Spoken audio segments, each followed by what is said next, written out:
Allez, avec Mathieu. Mathieu, à l'issue de ce premier match de préparation, on l'avait déjà dit avec Nicolas avant la rencontre, match de préparation, pas match amical. Quel enseignement, au-delà du score, parce que le score on va le laisser de côté, quel enseignement vous pouvez déjà à chaud tirer de cette rencontre? Déjà, on savait que le contexte il allait être particulier. De une, par rapport à ce premier match de préparation. De deux, face à une équipe promue qui monte avec des valeurs, des caractéristiques de Fédéral 1.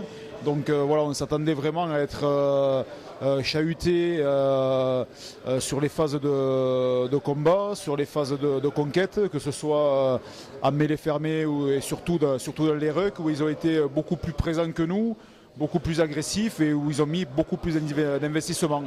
Donc parfois voilà, ça manquait de continuité parce qu'il manquait du monde sur les soutiens.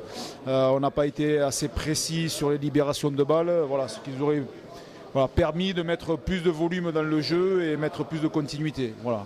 Le but de ce match de préparation, donc on le disait, c'est de faire une revue d'effectifs. Vous aviez 33 joueurs à superviser. Alors c'est compliqué là aussi parce qu'il n'y a que 80 minutes et beaucoup moins par joueur.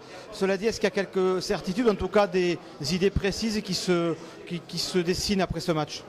Non, il ne faut pas se fier au premier match. Il en reste encore deux. On va procéder à d'autres changements dans notre contexte, avec des équipes complètement différentes. Donc l'idée, c'est d'équilibrer les temps de jeu pour que sur le dernier match de préparation, on puisse dessiner un groupe de joueurs qui sera prêt pour les premiers matchs de championnat. Voilà. On va faire encore un focus sur les jeunes, puisque cette année, Carca a fait le pari de jouer de la jeunesse.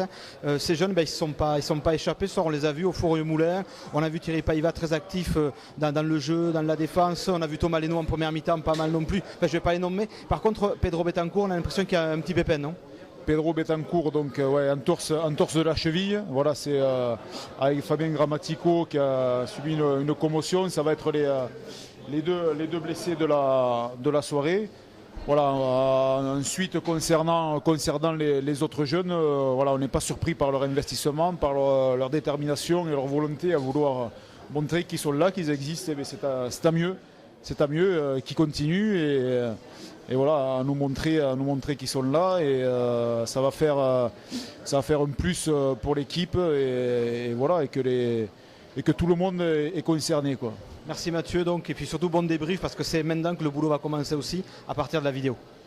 Voilà, donc à partir de ce premier match de préparation, on va rentrer plus dans le concret avec des indicateurs pertinents, notamment sur le jeu au sol, sur la conquête directe. Voilà, on va rentrer un peu plus maintenant dans le vif du sujet avec des indicateurs bien précis. Merci Mathieu. Merci, à bientôt.